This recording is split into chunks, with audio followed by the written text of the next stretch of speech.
darling heart, and welcome to this episode of the Drink Less, Live Better podcast. This is the podcast that helps you to see that drinking less doesn't need to be stressful, lonely, or boring. I'm your host, Sarah Williamson, and I decided to have a year alcohol-free as a little life experiment and haven't looked back. I'm a best-selling author, expert speaker, and life coach. I'm here to champion you with your alcohol-free or drink less adventures. Give me a follow on Instagram at Drink Less, Live Better, and head to the website drinklesslivebetter.com, where you will be able to sign up to the 5-day Drink Less experiment, find blog posts, and you can choose to join the email club where I share resources, wisdom, insights, and glimmers of hope and joy. I hope you enjoy this episode. Let's get straight to it. I've got an introvert hangover. Now, it's the only kind of hangover that I'm likely to have these days, and in many ways, I'm delighted about that. I could perhaps also reframe it as social burnout, but I think I prefer the term introvert hangover. What is an introvert? The most basic explanation is that an introvert gets their energy from spending time alone or with a limited number of people, and an extrovert gets their energy from spending time with other people. I used to assume and think that I was an extrovert.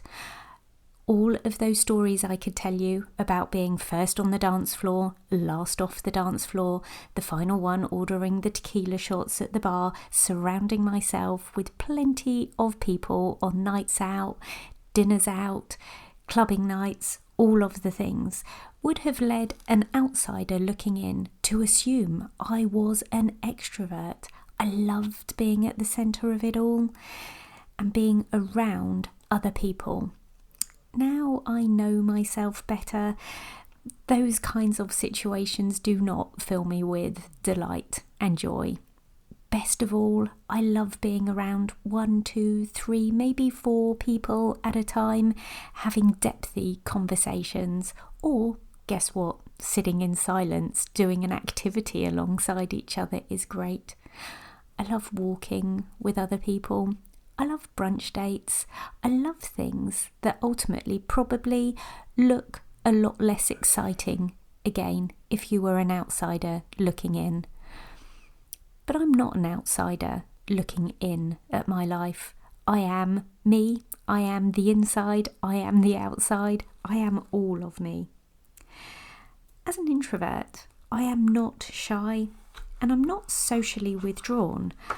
I actually always say when I am on a stage, standing, talking to loads of people at a time, that no one is more surprised than me to find myself in this situation surrounded by lots and lots of different people. But in that situation, I still get to tell my story, share my wisdom and my insights to a large number of people at a time, but I don't have to absorb all of their energy, and that feels great.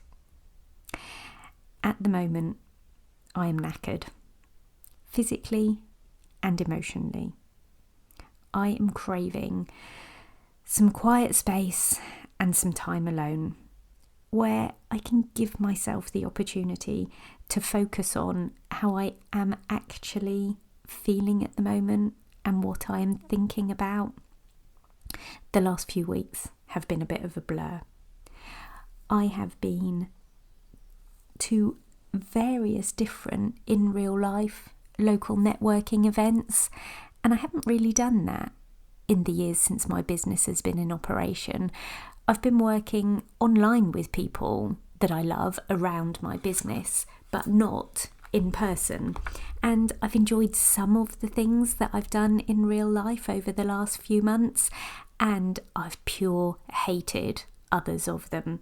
I know what I will go back to, and I know what I absolutely won't. I've been doing some in real life training with people and really actually enjoying that, because that's been in small groups. Did I mention that I'd been to Buckingham Palace?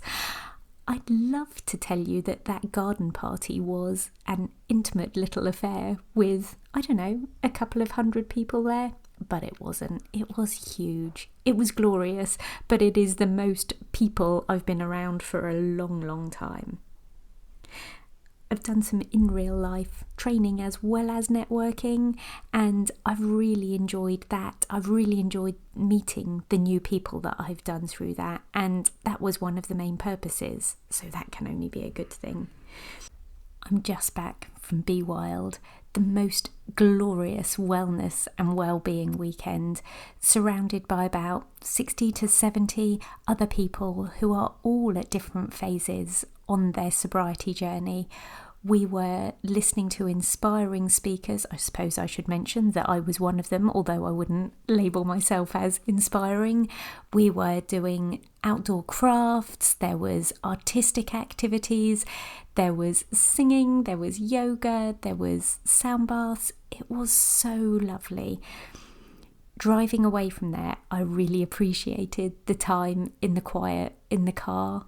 On my way back, just having the opportunity to reflect on what a fabulous time it had been. Tomorrow, I'm at the Mind, Body and Spirit Festival in Olympia, London, speaking on stage, again, about sobriety, and I can't wait. I will be surrounded by thousands of people there, but I'm really looking forward to it. I've resourced myself. I know what I need to do before. I know what I'll be doing afterwards. So how has my introvert hangover shown up this week? Well, I've struggled to make a few decisions. I haven't been thinking as clearly as I do ordinarily, and I've actually found making small talk really quite tricky.